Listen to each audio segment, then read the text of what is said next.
Hello and welcome to the first episode of The Rewind, where we dive into the making and legacy of various films from cult classics to award-winning masterpieces. Today, going to be looking at In the Mouth of Madness. This was released in the US in February of 1995. John Carpenter movie, stars Sam Neill as an insurance investigator, tasked to track down a horror writer named Sutter Kane who's gone missing while his books are driving everyone insane. It's a fantastic movie, I think. A movie cult classic, very much in its own right. A film that didn't do much when it came out, but in the years since then has been beloved by many in the horror community. And joining me today to talk about In the Mouth of Madness is Eric Walkuski, managing editor at Arrow and Ahead, film critic for Joe Blow, and I'm glad to say the first guest on the Rewind, this inaugural show. Eric, thank you so very much for joining me. Thank you for having me, Matt. I'm honored that you asked me to participate, and it's a good film to start with because, as we'll talk about, it has a lasting legacy that I think you are right. It didn't get much love when it first came out, but I think the horror fans saw the that it was something special, and here we are still talking about it 30 years later, which is crazy. It is crazy because I distinctly remember when I first watched this movie. So when I first watched it back here, it was 1996. So in Australia, we didn't have cable television for years. It was only like in the mid 90s that we started getting cable here. And there were only two companies that were kind of giving us cable. One was through Foxtel or Fox Group. Another one's through another telecommunication company called Optus. I had the Optus version. It was the cheaper version, which is why I had it. They had their movies package. And In the Mouth of Madness was kind of like the film that they had on all the time. Always had the ads, always had the movie. At that time, of course, I was around 15, so I was watching a lot of horror, a lot of action. I knew who John Carpenter was, and I watched this film. First time I watched it, I was kind of like, oh, interesting ideas and such, but this is the kind of movie that you have to watch over and over again. And sure enough, because they played it over and over again, I watched it over again. And ever since then, I got the Blu-ray and, I watch it whenever I can. Because it's just one of those films that I think, anyway, um, all the way back when I first saw the trailers for it and watched it on my old, uh, old TV in the family living room. It's stuck with me for many reasons. And what was the first time you watched it, Eric? Do you remember? So I actually saw it in the theater when it first came out. So that was February, as you were saying, February of '95. Yeah. I mean, I was the kind of kid who I had a local theater. It was like a three theaters near me, and the Saturday and Sunday matinees were like $2, $3 for first run movies. Hmm. So suffice to say, I was at the theater basically every weekend, seeing everything. But I was already a horror fan at that point, and so I would like to say that I saw In the Mouth of Madness opening weekend, which I was looking February 2nd, '95. If it wasn't opening weekend, then it was certainly the weekend after. So I was right there when it first opened, and I remember the trailer, as you mentioned. I just rewatched it the other day. It's a great trailer, and it Hmm. just gives you the basic idea of what it is and some samples of the vivid imagery that's in the film. So I was hooked, and I was already a John Carpenter fan. I've probably become a bigger fan as I've gotten older and appreciate his work a little bit Yeah. more. But yeah, in Mouth of Madness, I saw with my friends, and we were both kind of blown away by it. Remember talking to some people about it afterward who maybe weren't big horror fans, who didn't quite dig it as much, or it was just maybe a little too abstract for them, a little too strange. But that's, of course, what I think we probably love about it, is that it's strange, and there are no easy answers or explanations for what's going on in it. It's such an interesting movie, especially in the career of John Carpenter. So where he's at this point of his career in 95, he has a series of duds before this film. Um, it kind of starts with Big Trouble in Little China, which was my first John Carpenter movie. This is my Mm. introduction to the John Carpenter world. In the glorious days of VHS and renting videos from the local video store, this was one that we frequently got. It was on TV here in Australia a lot as well. So he had that film that followed up Starman, which was like a kind of like a critical high for him. He had Oscar nominations behind that. Big Trouble comes out, doesn't do well. And then he has these two films, Prince of Darkness and They Live. They were done through this production company called Alive Films. Mhm. They both don't do well either. They're great films now when you look at them, but when they came out critically, commercially, not so well good. Then he gets into a contract dispute with Alive Films. When that happens, he misses out on a number of projects. Exorcist 3, he could have done that, couldn't do it. Mhm. He could have done a Dracula film around the time. Some people theorize that could have been what Francis Ford Coppola did with Bram Stoker's Dracula. Don't know what that could have been. And then this movie comes along. Members of Invisible Man, that was Yeah, the other one that so didn't do Memoirs well of the either. Invisible Man was a notoriously bad experience for him, and it Yeah. was also like kind of his not that he wasn't a household name or already, but like that was like a big Hollywood special effects movie. Of course, Sam Neill co-stars in it and gives a pretty good performance in that. But yeah, he had a really bad experience doing that. But like the box office aside, when you look at from Assault on Precinct 13 basically Mm. to They Live, which is almost over 10 years of work, like there's not a dud in that bunch. He had as good of a run of a solid decade as any director in terms of just quality. Not all of them were box office hits, but like all of those movies are bangers. It's incredible, and I think it, Memoirs is like the first like real like dud. I haven't seen that movie in quite a while, but that's when he kind of hit a rough patch, at least like as an artist, I think. But not only bangers, game changers, like Oh yeah, Halloween. I mean, think about Escape from New York, The Thing, like the game thing. changers. And then he has that Elvis movie with Kurt Russell as well that did Right, really well on right. TV, which I haven't Yeah. seen yet, which I don't get because I'm a big fan of Elvis and Kurt and John, and I haven't watched it yet. So I'm trying to I get think my it's on way you. I through to think you that can watch one. it on YouTube. Oh I'm yeah, sure. I Yeah. gotta find it. Gotta find it. Um, he has all these things going on. He actually passed on this film. The screenwriter is Michael DeLuca, and he's kind of like more known as a producer now, more than anything else. Mhm. He was with New Line anyway, and he did write scripts later on, or before this. I think Freddy's Dead was one of them. I forgot what the other one was, but movies He that wrote people. he wrote a bunch of Freddy's Nightmares Oh, too. the TV series. Yeah, so he was Yeah, like a New Line guy, and I mean he became president of New Line, like, I think right around this time, 95. right. And then he started greenlighting movies like Seven and Austin Powers and Boogie Nights and all these great movies. But yeah, he was still a kid. He was still in like his mid 20s, I think, by the time he wrote this. Well, so he presents it to Carpenter. Carpenter passes on it, doesn't want to work on it. He goes through this whole thing with a live films. He comes back to the script. Around this time, he says in the interview later on that he always wanted to tackle H.P. Lovecraft, and H.P. Lovecraft is by far with this movie the biggest influence on both DeLuca and Carpenter in regards to the writing, the style, the imagery. If you look at In the Mouth of Madness, definitely a riff of At the Mountains of Madness, which is the most infamous Mhm. kind of work by Lovecraft.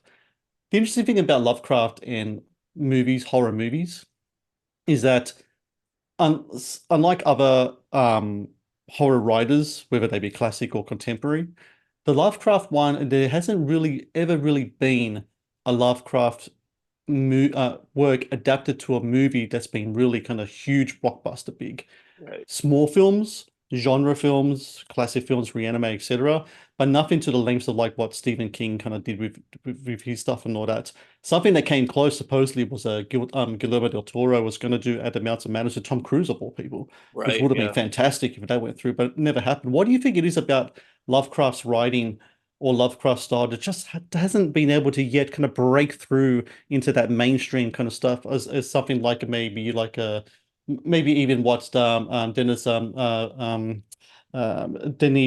has done with the Dune novels and stuff Right. like that. I think Because I think there's potential there, you know.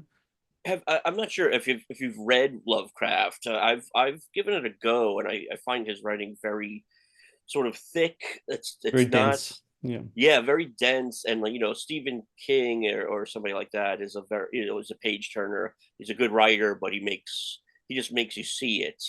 Lovecraft went to great lengths, I think, to not fully describe what the horrors that were taking place, because maybe it's just scarier to be like, this thing is unknowable and unfathomable and cosmic. If you took one look at it, you would lose your mind. And I think his stories are just maybe just not easily adaptable for the big screen. And probably Mm. the only guy who's like done it well has been Stuart Gordon, Yeah. and he's made them a little more accessible. But if you watch, Reanimator, or From Beyond, or especially Dagon, which is a pretty cool, like maybe the best Lovecraft movie, I think, Dagon. Um, but yeah, it's just it doesn't his work does not scream, give this an $80 million budget, you know what I Mm. mean? And I think seeing Del Toro tackle it would have been cool. Maybe he can still do that if Netflix or somebody is willing to give him the money. But yeah, I don't think it's very accessible. So in the Mouth of Madness does a very good job of kind of cracking that at least a little bit, because I'm sure we'll talk about this a little bit. You see some of the monsters and the horrors and stuff, but it's always kind of shrouded or quick cut. You're Mm. not ever fully getting a great glimpse at it, which is, I think, the right decision. Yeah. Although, of course, when I was a kid watching it on VHS, I would pause the movie to like try to see like those monsters that are I chasing did that. Sam Yeah. Neill, and I was like, what is that? What the hell's going on back there? But it's cool that you never like fully get a great look at it. So we got a $10 million budget. We got John Carpenter on board. Toronto, Canada is where they're going to film this. So they got a cast of film. So you have Sam Neill in the lead role. As you mentioned before, he worked with John Carpenter on Memoirs of an Invisible Man. They had a really good time on that movie. I think it was like the one bright spot that Carpenter Yeah, said he's when really working good on with that yeah. film. Sam Neill plays John Trent. He's a skeptical insurance investigator. It's a really interesting time for Sam Neill. This is kind of like, I think, the pinnacle of his popularity and such, just off Jurassic Park, which of course was Mm-hmm. huge, game changer. Interesting thing I found with this movie is that he uses his New Zealand accent in the film. Sam Yeah. Neill, some people think he's Australian. Actually, although he made his bones in Australian productions throughout the 80s, he's a New Zealander, born and raised there. And he uses his accent here. And I had to be reminded. I watched Jurassic Park for the first time in years. I watched it with my kids, first time they watched it. Oh And I wow. was reminded that Sam Neill had an American accent in that film because I don't know why, I always kind of forgot that. Yeah. But he does use a New Zealand accent here. And I think the reason why is I think at that time, the piano probably came out and that was Mhm. filmed in New Zealand as well. Maybe that was what's going on in a lot of films around then. Peter Jackson's beautiful, what was it called? Was it Beautiful Creatures, the Peter Jackson film that he did? Oh, Heavenly Um, Creatures. Heavenly Creatures, the one with Yeah. Kate Winslet, Hmm. came out a year after that. So New Zealand was kind of like in the vogue around that time. But it Hmm. is an interesting choice around that time when you think about it in the mid 90s, that the Australian boom as pertaining to like what would come after with Crowe and Jackman and Kidman hadn't quite reached that heights yet. So it's kind of interesting choice there, don't you think?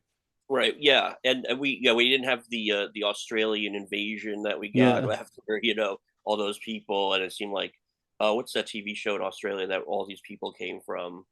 Oh, Uh, well, Neighbours, I think it was. Neighbors. Yeah, like Yeah. Chris Hemsworth and Yeah. Margot Robbie. I think all those. But yeah, I don't know. I think he's just got a great voice, and he's a good pick for this role, because the character isn't necessarily like the John Carpenter tough guy protagonist from the 80s, but he's still very much a Carpenter lead. Like, he's kind of take no bull crap. He's suspicious of everybody. He's got a bit of an edge to him, a bit of a chip on his shoulder. So he fits in really well, I think, with the Carpenter protagonist leading men. And Sam Neill is just great in the role. I mean, he just basically, you can't think of anybody else at this moment who you'd rather have play that character. And he holds on to his sanity and reality as tightly as he can before like everything just kind of goes out the window in the third act. Kind of reminds me of his character John Trent, bit of a film noir kind of archetype as Oh well. yeah, for sure. Uh, sucking back those cigarettes. I should have done a count how many cigarettes are smoked in this Right. movie. It was quite a bit. Which is also something. There's something about when the filmmakers shot on film, the way they can capture cigarette smoke. Yeah, Um, Sometimes it some always people looks go super. really overboard, like Tony Scott Yeah, loves like the good old smoke right, shot. But right. yeah, it works really well here as well. Who else is in the film? We got Julie Carmen. She plays Linda Stiles, the editor. A lot of people would have remembered her from Fright Night 2. She played the main Hmm. villain in that film. Hmm. Then you got all these, it's really interesting, all these little kind of parts played by kind of notable people. You have Frances Bay, the older lady from Seinfeld and Happy Gilmore. Yeah, that's She right. plays Miss Pittman in the movie, the lady who runs I think it was like a hotel or a estate of some sort, and she's Yeah, like chopping up her husband in the basement with an axe. that was the Um, thing that freaked me out as a kid. That oh scene yeah, like really freaked me out. Like at first he's like looks like he's chained to her or something, there's a and then he, scene where he's handcuffed to a yeah, leg, yeah, like she's and he's naked on the floor as well. yeah. That Yeah. disturbed the hell out of me as a 15-year-old. I remember that very vividly. Then you have Wilhelm von Homburg. He plays a minor character named Simon. I don't know if people remember it. He's kind of like one of the dads in the Hmm. fictional town of Hobbs End. He yells out "Sunny boy" throughout the movie. He played Yep. Vigo in Ghostbusters too, which my brother and I to this day would just like to yell out randomly, "He's Vigo!" And he's one of the underrated villains from that time. I Um, remember thinking, I wrote about this movie a few years ago, and I was like, it's cool you cast Viggo the Carpathian in the movie, and he's not even a bad guy. That's mm, how you know this movie is kind of askew. You got Francis Bay playing a axe murderer. You got Viggo the Carpathian, and he's like a sympathetic guy who's going through some stuff, obviously. You got Jurgen Prochnow from Mhm. Das Boot fame, who throughout his Hollywood tenure constantly played villains, but he does it really well here as kind of like Sutter Kane, this kind of a riff on Stephen King when you think about it, right? Sutter Kane, Mhm. Stephen King. And then also a very young Hayden Christensen making Yeah, his film debut as the paperboy in this movie. another really Um, creepy scene. the paperboy with the was it like a card on the Yeah, front wheel, baseball the card. spokes, Yeah. they hit the spokes, right? So there's really kind of very interesting casting here. Charlton Heston, of course, I should also mention, plays a publisher in this movie. Also, the Carpenter favorite Peter Jason, who just passed away, I think a couple days ago, as of this Wow. recording. He's in the very early scene where he's like a guy who's trying to scam the insurance company, and Right. he was in, They Live and Prince of Darkness, and a few, I think, Escape from L.A. And he was like a Carpenter favorite, and he's good. And yeah, he's always great at casting, even like the smaller roles. You always have like interesting character actors, and it's just like Charlton Heston of all people playing the Trent's boss, and that's pretty cool casting too. I think it is really cool casting. I think especially when that came out, Heston was keeping himself busy. He was in like Tombstone maybe a couple of years before that, a small role in And that True movie, and Lies as well. Yeah. yes, that's right. So he's always kept himself busy there in the 90s. The Matt's Movie Reviews YouTube channel is brought to you by TeePublic. TeePublic is the world's largest marketplace for independent creators to sell their work on the highest quality merchandise. With over 1.2 million designs, TeePublic is sure to have something you'll love. So they're filming in Toronto, Canada. You have a $10 million budget. Really, what's really cool about this movie is the different set pieces that they have in the film. I think the most infamous out of all of it is the cathedral with the black Yeah. spires. It's the Slovak Cathedral of the Transfiguration, which is It's in awesome Canada. looking. Fantastic looking. It was a Byzantine Rite Roman Catholic cathedral located in Square in Ontario, Canada. So when I first watched this movie and they showed the cathedral, for a long time I didn't know if it was real or not. I thought it was Yeah. maybe matte painting, maybe model, something like that. But I was like, no, that's got to be real. And it's really interesting how afterwards in these years later with YouTube into coming into effect, so many people now have gone to the cathedral, which is Hmm. kind of different now. I don't think it's used anymore as kind of like a place of worship. But it's still there more kind of like a touristy place, but I'm not 100% on that. It could still be used for some of the Slovak Catholics throughout the Greater Toronto area. I'm not sure about what the demographics were are now like there. But what is Yeah. interesting is that the latest footage I've seen from that place is that when you watch the movie, it's just the cathedral alone and there's nothing around it at all, which makes it Right. really eerie. It works really well. Mhm. But now when you look at it, there's condos all around it. Uh, So it's just like dense housing just all around it, which does take away from the kind of like the eeriness, the yeah. just astounding nature of it. But man, I'll tell you what, if the whoever was doing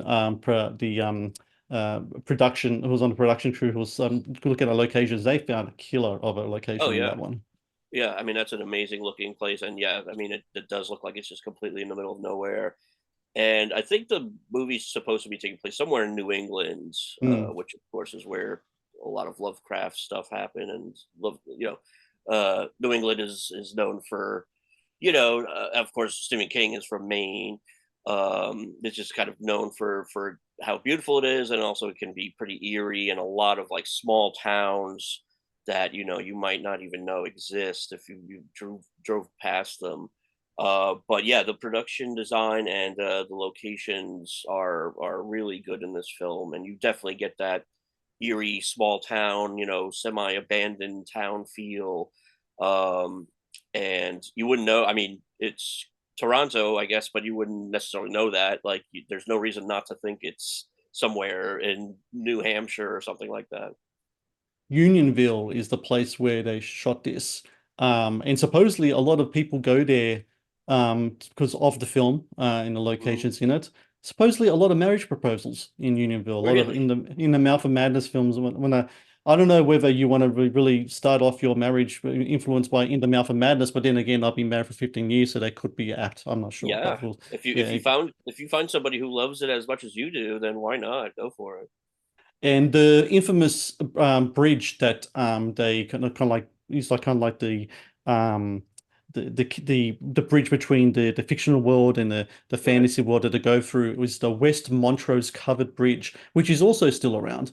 Hmm. And is also a bit of an infamous kind of a tourist site as well. So really, really great, just great places here, locations here, for the movie.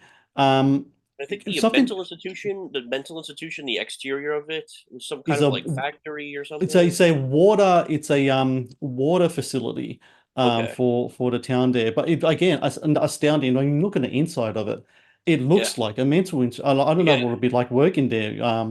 But yeah, again, another one, another Yeah. fantastic. I just feel with it here. Yep. Interesting thing about this movie as it's released in 1995. So when it comes to post-production, ICM did the visual effects in the movie. Howard Berger for the company K&B, they did the creature creations. Hmm. You have this kind of like this clash between the practical effects, which was kind of going out of style then because Spielberg came in and we've Jurassic Park and everyone wanted to get into the visual effects game. Even Hmm. though a lot of that was animatronics, so you constantly have to Yeah. remind people. But then you also got the practical stuff as well. And the practical effects in this movie, I really do enjoy. I like the creature designs. I loved the kind of like when they're inside the creature the cathedral, you have the seeping walls are kind of pulsating Yeah. because the creatures are trying to get in, all these kind of little things as well. It's like a clash between the two. And funnily enough, when you watch it 30 years later, even though the visual effects at the time was kind of like the in vogue thing, that's the most dated thing out of the whole movie when compared to the physical stuff as well. Yeah. Did you find that as well? Like the visual effects just kind of stand out because of just how primitive they kind of were at the time, whereas Yeah. the creature creations were just are still look fantastic. Yeah. I mean, I think it certainly would have lost something if it had been CGI. Like I was saying, those creatures that are chasing Trent towards the end, would not have looked as good if it had been CG, especially then, because, if you're Spielberg, you get sophisticated CGI. I don't know on a $10 million budget if you'd get the same amount quality of work. But yeah, no, I've always liked the practical effects in this. You get some hints of like monsters, tentacles, and stuff that Hmm. again wouldn't look cool if it had been CG. So I've always loved the way that stuff is constructed. Another really cool part of the movie is it's a small bit, but there's a painting that keeps kind of changing the Yes. more they look at it. And I always thought that was also very cool because it's like, it's not subtle necessarily, but it's just a small piece of what's going on. And I always found that to be very creepy as well. And then let's not forget going back to that scene with Miss Pittman when she's turned into the tentacle creature, and she's got the multiple axes in hand, trying to Yes, sway him yes, around. that's The great. That's kids with great. the makeup, The, the that's really kids, effective as well. Yeah. that's disturbing as well because yeah, it's basically hinted at that whatever it is that's going on in this town um, is get infecting the children, and obviously how evil is that, and so when you see the kids and yeah, they're all kind of bugging out and stuff, um that definitely makes an impression. There's so many like just small details in the movie that you know add up, and it's really kind of like watching a nightmare after a while. And it's cool because the first 10-15 minutes are fairly grounded in reality. And then as soon as they take that car ride and as soon as they see the bicycle kid, you can throw all that stuff out the window. And it's one of those movies where you're like, I don't know if this is real. I don't know if this is a dream, if like the movie's just screwing with me. And that keeps you off balance and disorient you. And I think that's why the movie works so well because you're just always like, what the hell is going on here? As we are talking about a John Carpenter film, the score has to be mentioned here. John Carpenter, infamous for scoring his own movies, really kind of Oh, yeah. synthy, kind of like really atmospheric kind of stuff there. Some of my favorite scores, the Prince of Darkness score, I absolutely love. Big Trouble in Little China, of course, you got the Halloween theme, which is Yeah. just lore. This one's a little different, especially during the opening sequence of Hmm. the Sutter Kane books being published. You got this really kind of hard rock driving kind of thing. Supposedly, he wanted to get the rights to Enter Sandman, which Oh, thematically would have worked out. Metallica yeah. said no. I think like they don't really give out rights to their music unless they really like are behind the movie itself. So he Right. wanted to make something that kind of sounded like Enter Sandman, and listening back to it, the driving riff of it, the pulsating drums, you can definitely see and For you can sure. definitely hear that influence there. But it was something that took me aback when I first watched it because I was like, oh, this is kind of like an interesting kind of take from John Carpenter there. Well, what did you think of the Right. score in this movie? He likes that rock. I mean, the is it Big Trouble in Little China has like the music video that he did with I think the guy's name is Alan Howarth and maybe Tommy Lee Wallace. I can't remember what their little band's name was, but if you listen to that song, you could kind of see that he had that rock influence on this one. And yeah, you can't complain about any of his scores. I think my favorite is The Fog, Hmm. because it's just so eerie, and that's probably my favorite Carpenter movie, honestly. Um, but yeah, this is definitely a little different. It's a different type of Carpenter movie as well. Like, but you can tell it's him, and that's what's always cool. Like all of his movies, especially that great stretch during the '80s, are so distinctive, but you can always tell it's him directing it and scoring it. And it's there are no real auteurs in filmmaking, but I think he puts his stamp on a film in multiple ways, in several ways that other directors don't really do. So, but yeah, I mean, this was probably his last like really good movie, honestly. Yeah. Sadly, but I'm glad he's still kicking around doing his music thing because he's really good at that. The music thing is really interesting because he does like live performances now. He goes out there, he's got his like synth, he's got his band.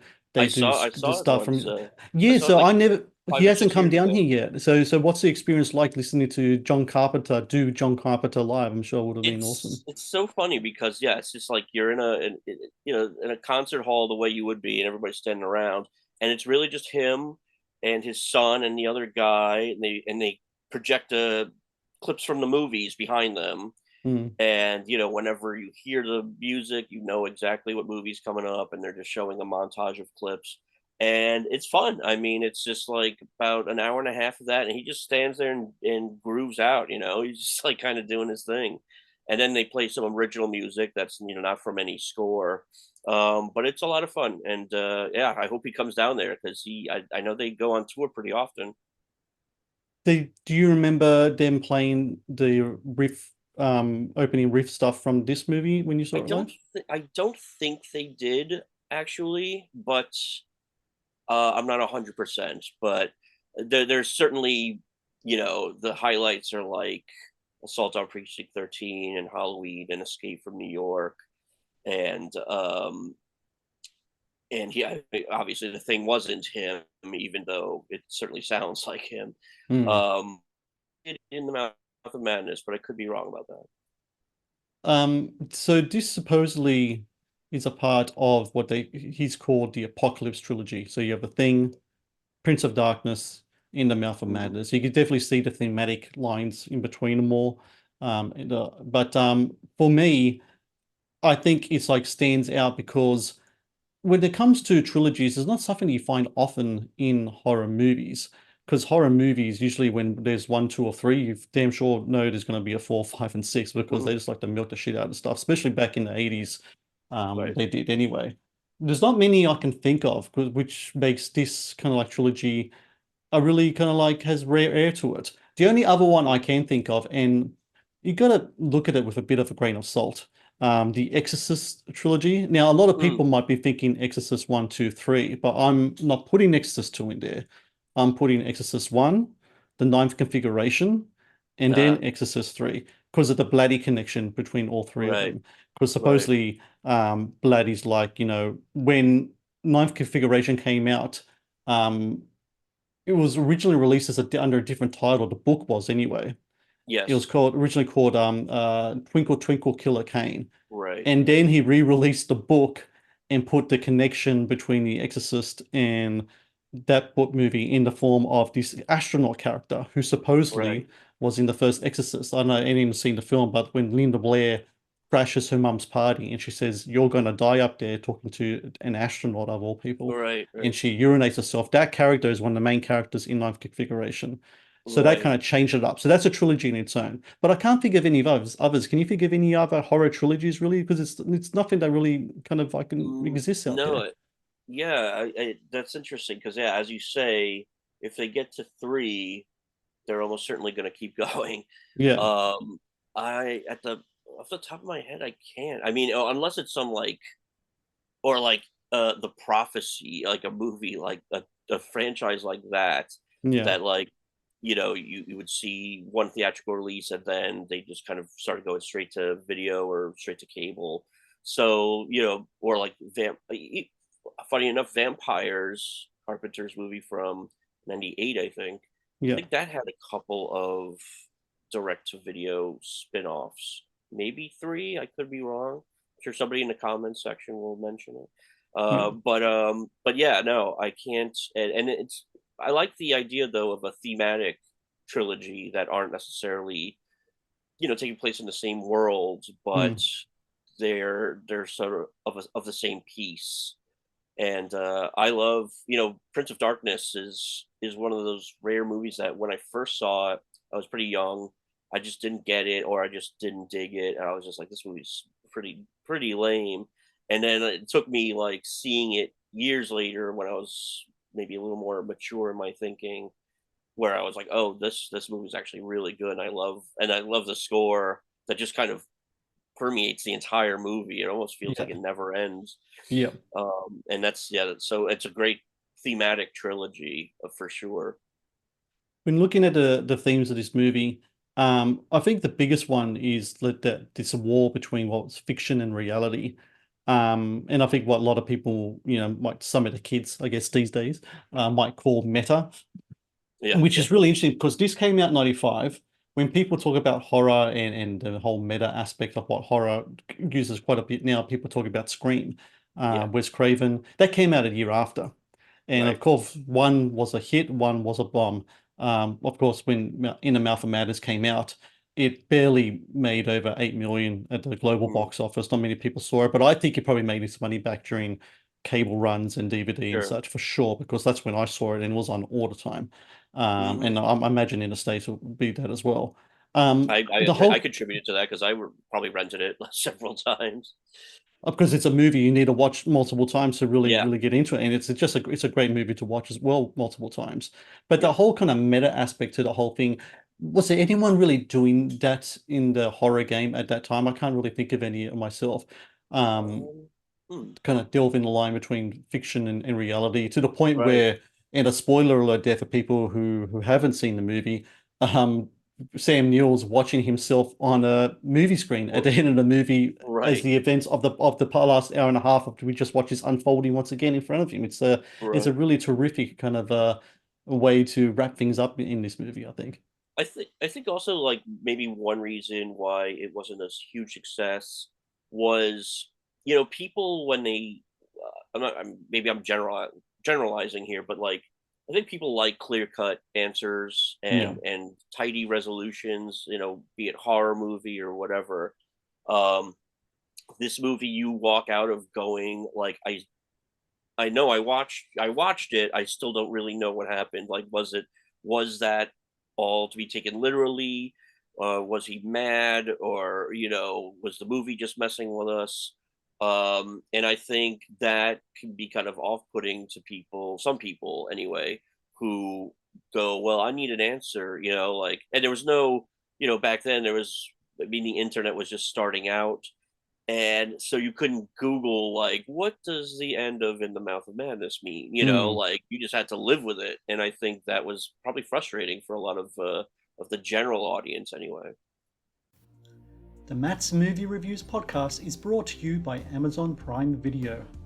One of the best on-demand streaming services available, Amazon Prime Video features exclusive Amazon originals as well as popular movies and TV shows. Watch Amazon Prime Video anytime, anywhere. Another theme in the movie is that of fanaticism, this kind of like ravenous kind of pop culture. Right. With this movie, the whole Sutter Kane experience in the movie where people just were clamoring for the next release, Hmm. getting into riots when they get into bookstores, and then when they read it, they kind of like they become transformed, and I'm not talking transformed and like in the Oprah Winfrey sense where like all of a sudden they're reading The Secret and then watching Dr. Phil. I'm talking, which in its own kind of way is a monstrosity, but I'm talking about transformed in the old ones. These creatures are like kind of like making their way through the human populace as people read this, and it kind of comes to this kind of thing, a theory that I've always had for quite a while now, in regards to pop culture becoming the new religion. Hmm. It seems to me that myself as a person who's just really fascinated with that stuff and a religious man myself, just watching the decrease of religious attendance, however, the increase of people really getting into film franchises and books, whether it's Harry Oh yeah. Potter or whether it's other things, and that becomes kind of like the new thing that the whole world is just revolved around this stuff to the point where people are just sometimes crying when they're watching the last movie or reading the last book Yeah. and talking about it and twittering it and TikToking it and all this kind of stuff. It's really Hmm. kind of fascinating to me to kind of watch Carpenter and DeLuca kind of delve into these kind of themes of kind of like pop culture fanaticism in a way that it does in this movie. It's really fascinating, I Yeah. think. I think Sutter Kane probably would have had plenty of websites devoted to him if he had Oh, been around a little further on. And yeah, you're right. I mean, there are certain or TV shows where people are just obsessed with it, and you can't say a negative thing about it, or else you'll have a entire. I mean, look at like just for an example, like Taylor Swift, oh my God, yeah. as somebody who has like these Swifties, they call them. And if you were just to go randomly say something on Twitter or somewhere, be like, I don't like Taylor Swift, you'd like suddenly find yourself with like 100 replies going, well, you don't mean shit. Um, so yeah, I think the movie is a little ahead of its time in terms of that. Although this is probably something that's always been around, as you were Hmm. talking about, like a religion where people are so fanatical about it. It's they've devoted their life to it, and certainly see that in this film. And I think also kind of taps into what was, I think, kind of worn out at that time, maybe was still kind of around, but myself growing up as both a horror and heavy metal fan, the whole notion that listening to that type of music or watching that kind of films could make you into a madman. Yeah, And yeah, people for tend to, sure. I think people really forget these days, especially younger generations, how back in the 80s, especially, there were court cases, there were lawsuits, there were scandals. Oh yeah, Yeah, Judas Priest records played backwards would, have a yeah, satanic message. An Ozzy Osbourne song might do this, people who watch this movie led to, that kind of thing. I mean, this is the kind of stuff that maybe these days would have been home to QAnon, but back in the 80s and in right, early right. 90s, this was tabloid fodder. This was like front page stuff. Well, it was like the the West Memphis Three. Mm, That happened around. I think I was just looking it up. It was 94, 93, 94, which is probably right around that time where, yeah, it was like if you're listening to heavy metal, you're like probably this close to becoming a murderer or a mm. rapist or something, you know. And I was a metalhead when I was a kid too. I mean, I grew up in New York, so I think it wasn't as, I didn't stick out that much because everybody kind of sticks out here. But if you grew up in the suburbs or in the Midwest and you were metalhead, you probably had a lot of people looking at you askance. You know what I mean? So, so yeah, I mean that just goes to the correlation between horror and heavy metal as well. I mean, for whatever reason, they just go together like peanut butter and jelly. And I grew up with equal parts horror movie posters and heavy metal posters in my room. It's the themes, I think, the dark themes that it deals a lot Yeah, of times with the things that people don't want to talk about in the kind of like the underground, this the kind of like the old scratch at the door kind of like notion of yeah, stuff, right? So hmm, that's what I think it is a lot of times in the correlation between the two. yeah, So this movie comes out, doesn't do well, but probably I'd say probably did well on cable and such. Then we got followed up. We got Village of the Damned, Escape from hmm, LA, Vampires, Ghost of Mars, which is really interesting because again, that's another driving heavy metal score. Anthrax did the right, score for that one. I got the chance to right, talk right. to Scott Ian about that score, and he said he had a great time doing it. Oh And wow, that's then cool. that was in 2001, and then after that, pretty much he steps away from directing. You had The Ward in 2010. That was his last feature film that Yep, came out. He does some TV stuff in between there, the Masters of Horror series and such. right, right. But that was pretty much it for John Carpenter. I don't think, don't predict in any way that I think he's going to come back and do anything movie No, wise. I think he's happy doing these scores right now. Maybe doing production, maybe really another remake of something. I know they've remade these films many times. he's But always been when you, upfront about how happy he's been to collect the paychecks for his yeah, remakes, and it was absolutely. only when David Gordon Green's Halloween was announced that he was actually like kind of actively. I don't know how actively involved he was, but he actually like put his name on it. He did the score for it, And some so that press was as nice to well. see. Yeah, that was nice to Yeah. see. But yeah, he's very clear that he's happy either just playing his music or watching the Lakers and playing video games and stuff like that. And I admire that. Like, he's upfront. He does not put on airs. He's just like, no thanks. I remember I interviewed him once years and years ago. I think like the Halloween was coming out on Blu-ray or something like that. And Hmm. he's also like notoriously not big on interviews or anything like that, but he agreed to do it. And I just remember going, do you ever rewatch your movies like just out of curiosity or just to revisit them or if it's on TV? And he goes, no, why would I do that? he just, he's like, that sounds like a terrible idea. And if you listen to some of his commentaries, he's very critical of his movies. The Fog is a great commentary um, with him and his old writing partner, Deborah Hill, Hmm. who passed some years ago. And The Fog, when you watch it, I love The Fog, as I was mentioning before. He's just very critical, and he's always kind of, and I'm sure every artist is like that. But you almost want to be like, John, no, you're wrong. This is great. What are you talking Mm. When it comes to In the Mouth of Madness, the consensus is it's the last great John Carpenter film. I know about? there's fans of vampires. I like vampires myself. I remember seeing that in cinema, but I wouldn't call that a great John Carpenter film. I think it's an No. entertaining one, but I don't know if it's a great one. Yeah. Whereas In the Mouth of Madness, I think that was the one that really like if you were going to make Well, let's make a game out of this. If you're going to make a box set of your John Carpenter movies and say you got 5 movies, would In the Mouth of Madness be one of those 5 you put in there? Probably not, only because some of the early ones are so great.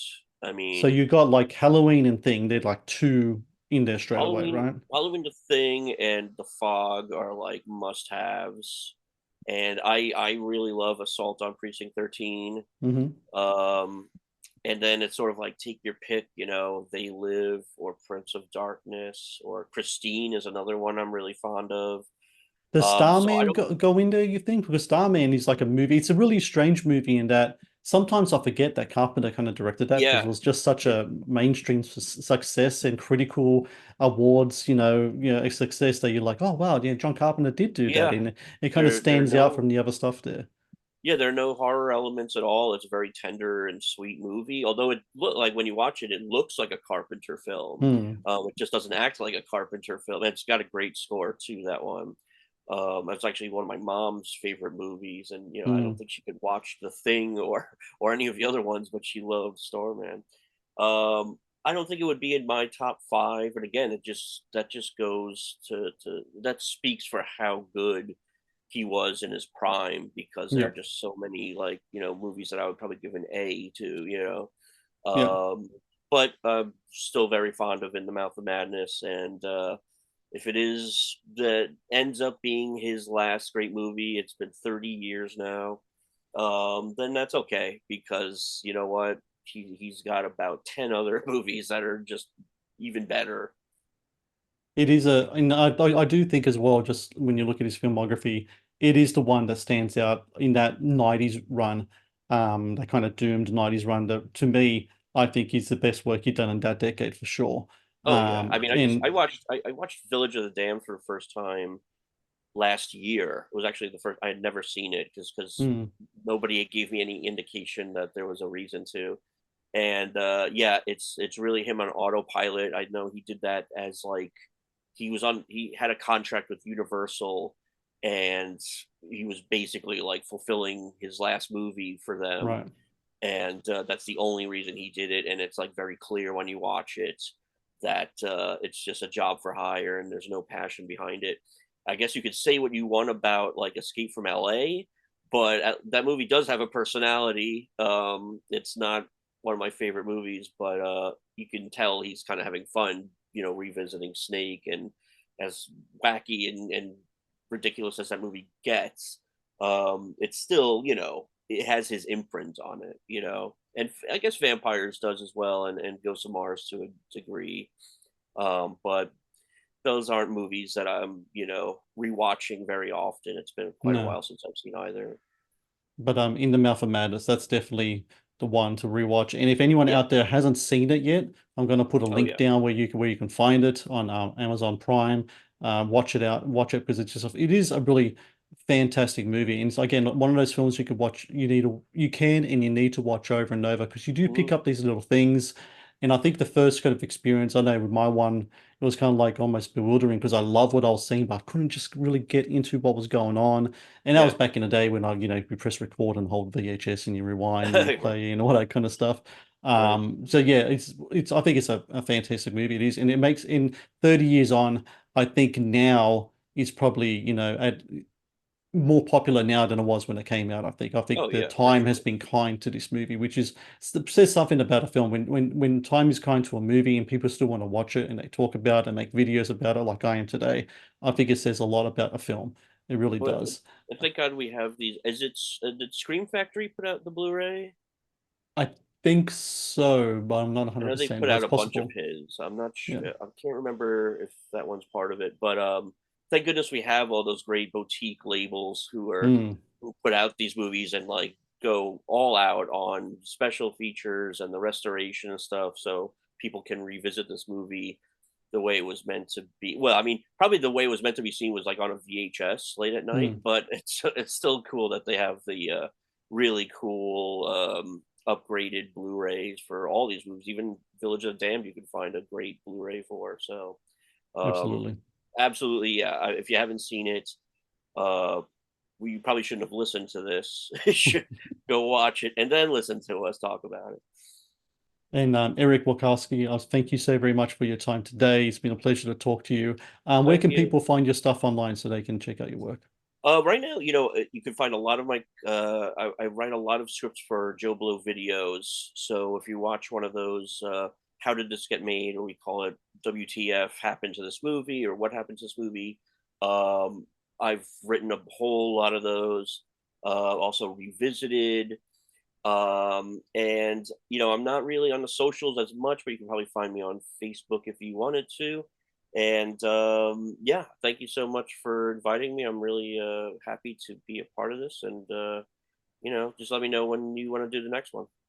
Thank you for watching the Matt's Movie Reviews channel. Please subscribe for more reviews, podcast interviews, and exclusive content.